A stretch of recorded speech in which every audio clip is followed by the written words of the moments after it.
نحمده ونصلي على رسوله الكريم اما بعد فاعوذ بالله من الشيطان الرجيم بسم الله الرحمن الرحيم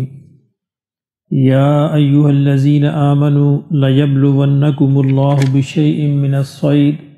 تناله أيديكم ورماحكم ليعلم الله من يخافه بالغيب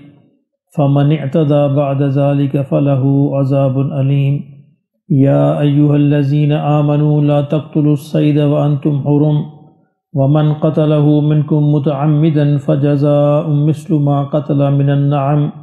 يحكم به ذوى عدل منكم حد بالغ الكعبة أو كفارة طعام مساكين أو عدل ذلك صياما ليذوق وبال أمره عفى الله عما سلف فمن عاد فينتقم الله منه والله عزيز ذو انتقام أحل لكم صيد البحر وطعامه متاعا لكم وللسيارة وحرم عليكم صيد البر ما دمتم حرما واتقوا الله الذي إليه تحشرون جعل الله الكعبة البيت الحرام قياما للناس والشهر الحرام والهدي والقلائد ذلك لتعلموا أن الله يعلم ما في السماوات وما في الأرض وأن الله بكل شيء عليم اعلموا ان الله شديد العقاب وان الله غفور رحيم ما على الرسول الا البلاغ والله يعلم ما تبدون وما تكتمون قل لا يستوي الخبيث والطيب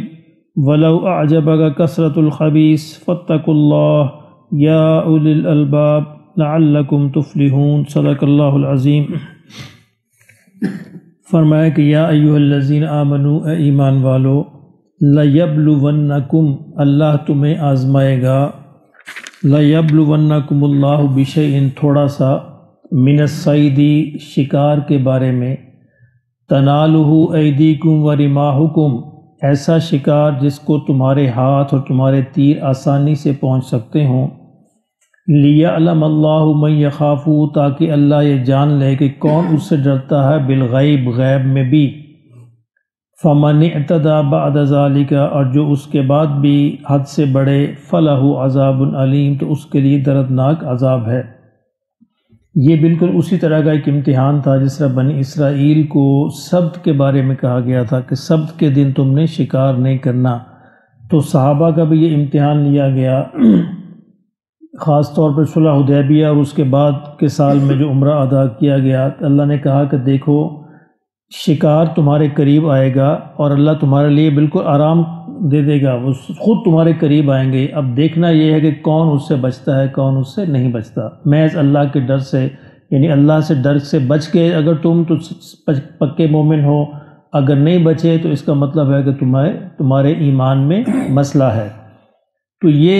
حکم تو ابھی تک نافذ ہے نہیں، احرام کی حالت میں شکار جو ہے وہ جائز نہیں ہے کسی بھی حالت میں، لیکن براہ راست جو ٹیسٹ تھا یہ صحابہ کا ٹیسٹ تھا اور الحمدللہ وہ اس میں کامیاب ہوئے۔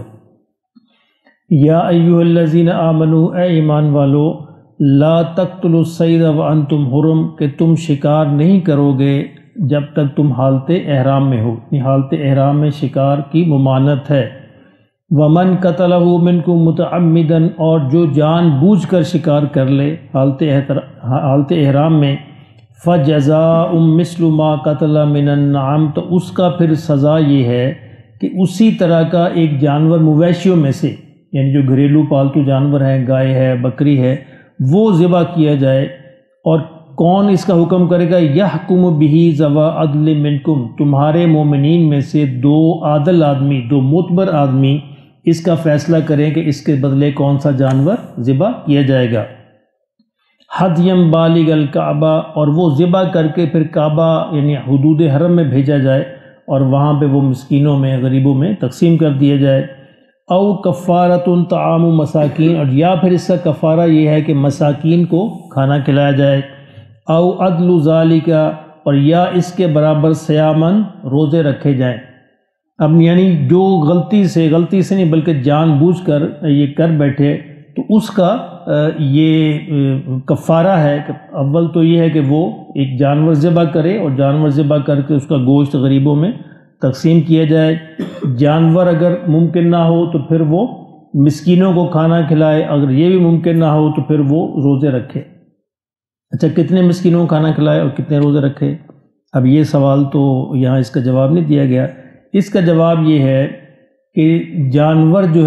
جو جانور اس کے بدلے میں دو معتبر مسلمان جو فیصلہ کریں کہ اس کے بدلے میں یہ جانور یہ ذبح کیا جائے گا، تو اس کی قیمت کا اندازہ کیا جائے گا کہ اس کی کتنی قیمت ہے، اس کی قیمت کے برابر پھر کتنے لوگوں کو کھانا کھلایا جا سکتا ہے،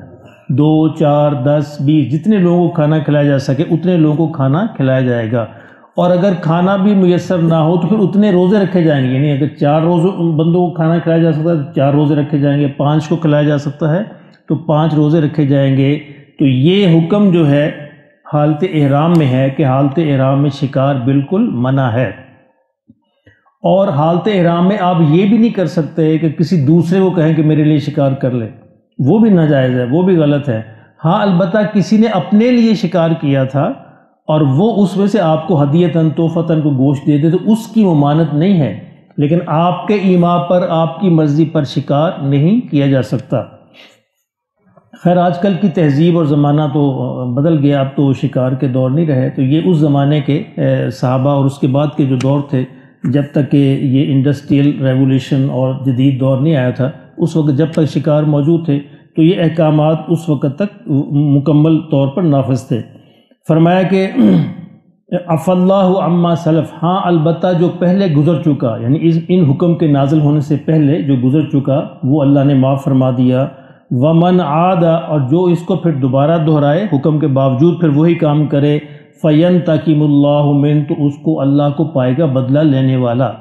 تو پھر اللہ اس کا بدلہ لے گا۔ واللہ عزیز ذو انتقام، کیونکہ اللہ زبردست غلبے والا بھی ہے اور اللہ بدلہ بھی لینے والا ہے۔ احل لکم صید البحر، اب فرمایا کہ ہاں البتہ حلال کیا گیا تمہارے لیے دریا کا شکار، سمندر کا شکار، یعنی حالت احرام کے اندر بھی جائز ہے۔ متاعا لکم وطعامہ، اور اس کا کھانا بھی جائز ہے۔ متاعا لکم وللسیارۃ، تمہارے لیے بھی اور تمہارے جو قافلے ہیں ان کے لیے بھی، چونکہ سمندر کا سفر جو ہے اس کے اندر کوئی اور چیز اویلیبل ہو ہی نہیں سکتی،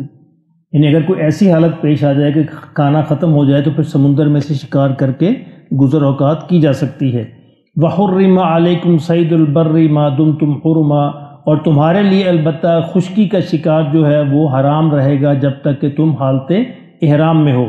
واتقوا اللہ، فرمایا اللہ سے ڈرتے رہو، الذی الیہ تحشرون، کیونکہ تم سب کو اسی کی طرف جمع ہونا ہے۔ جعل اللہ الکعبۃ البیت الحرام، فرمایا کہ اللہ نے کعبہ کو ایک حرمت کی جگہ بنایا، پاکیزہ جگہ بنایا، محترم جگہ بنایا، قیاما للناس، اور لوگوں کے لیے ایک مرکز بنایا، والشہر الحرام، اور اسی طرح جو حرام مہینے ہیں، جو حرمت والے مہینے ہیں، والحج، اور قربانی ہے، والقلائد، اور قربانی کے جانور ہیں جن کے گلوں میں پٹے ڈالے جائیں قربانی کے علامت کے طور پر، فرمایا وہ بھی محترم ہے، ان کو بھی احترام کیا جائے۔ اور اس احترام کا صدقہ یہ تھا کہ اہل عرب یہ 3-4 مہینے محفوظ رہتے تھے، ورنہ تو جنگیں آپس میں قتل و غارت جاری رہتی تھی، لیکن قربانی کے جانوروں کو اور جو حج کرنے کو، حج کے قافلوں کو وہ نہیں چھیڑتے تھے، اس زمانے میں امن و امان رہتا تھا۔ ذالک لتعلموا ان اللہ یعلم ما فی السماوات وما فی الارض، فرمائے اللہ نے یہ سارے احکامات اس لیے دیے ہیں کہ تاکہ تم جان لو ان اللہ یعلم، کہ اللہ جانتا ہے جو بھی ہے آسمانوں میں اور زمینوں میں، وان اللہ بکل شیء علیم، اور اللہ ہر چیز کا علم رکھنے والا ہے۔ اعلموا ان اللہ شدید العقاب، اور یہ بھی جان لو کہ اللہ جو ہے زبردست سزا دینے والا ہے۔ وان اللہ غفور الرحیم، اور یہ بھی جان لو کہ اس کے ساتھ اللہ غفور الرحیم بھی ہے۔ یہ دونوں چیزیں اکٹھی آئی ہیں، اس کی وجہ کہ جو باغی ہوگا، جو بغاوت کرے گا، جو سرکشی کرے گا، اس کے لیے تو اللہ شدید العقاب ہے سرکشی والوں کے لیے، لیکن جو غلطی سے کر بیٹھے اس کے لیے غفور الرحیم ہے۔ اب یہ ایک ہی آیت میں اللہ کی دونوں صفتیں اکٹھی آئی ہیں، اس کی مفسرین نے یہ وضاحت فرمائی کہ جو بغاوت کرے، سرکشی پہ اتر آئے، اس کے لیے پھر غفور الرحیم نہیں ہے، اس کے لیے شدید العقاب ہے، لیکن جو غلطی سے گناہ کر بیٹھے، غلطی کر بیٹھے اور توبہ کر لے، اللہ کی طرف پلٹ آئے، اس کے لیے غفور الرحیم ہے۔ ما علی الرسول الا البلاغ، فرمایا کہ ہمارے رسول پر کوئی ذمہ داری نہیں سوائے اس سے کہ وہ پہنچا دے۔ کل بھی یہ آیت آئی تھی، آج پھر اللہ نے اس کو دہرایا کہ رسول کے ذمے صرف پہنچا دینا ہے۔ واللہ یعلم ما تبدون وما تکتمون، اور اللہ جانتا ہے جو تم ظاہر کرتے ہو اور جو تم چھپاتے ہو۔ قل لا یستوی الخبیث والطیب، اور فرمایا کہ آپ ان کو یہ بھی بتا دیں کہ ناپاک اور پاک برابر نہیں ہو سکتے، کہ ناپاک اور پاک، خبیث اور طیب چیزیں برابر نہیں ہو سکتی۔ وَلَوْ أَعْجَبَكَ كَثْرَةُ الْخَبِيثِ، چاہے تمہیں خبیث چیزوں کی کثرت تمہیں اچھی ہی کیوں نہ لگے، یعنی ایسے حالات پیش آ سکتے ہیں کہ برائی عام ہو جائے، برائی کی کثرت اس کو جائز نہیں ہونے دے گی، یعنی کسی چیز کی کثرت اس بات کا ثبوت نہیں ہوتی کہ وہ جائز ہو گئی ہے۔ ناپاک ناپاک ہی رہے گا، پاک پاک ہی رہے گا، غلاظت کا ڈھیر ہی رہے گا، اور خوشبو کے چند قطرے خوشبو ہی رہیں گے۔ ان کی قیمت پھر بھی غلاظت کے ڈھیر سے زیادہ ہوگی، اگرچہ وہ قلیل مقدار میں ہوں گے۔ تو کثرت اس بات کا معیار نہیں ہے کہ کوئی چیز جو ہے وہ طیب ہے یا پاک ہے یا حلال ہے یا جائز ہے یا حق ہے۔ صرف حق ہے اور سچ اور کیا ہے، وہ اللہ کے حکم کے جو مطابق ہو اور پاک ہو اور طیب ہو۔ اس لیے فرمایا کہ آپ ان پر واضح کر دیجئے کہ خبیث اور طیب کبھی بھی برابر نہیں ہو سکتے، چاہے کثرت ہی کیوں نہ ہو، یعنی خبیث چیزوں کی کثرت ہی کیوں نہ ہو۔ فاتقوا اللہ، اللہ سے ڈرتے رہو، یا اولی الالباب، اے اہل عقل، لعلکم تفلحون، تاکہ تمہیں اللہ کامیاب فرما دے۔ اللہ ہم سب کو کامیاب فرمائے۔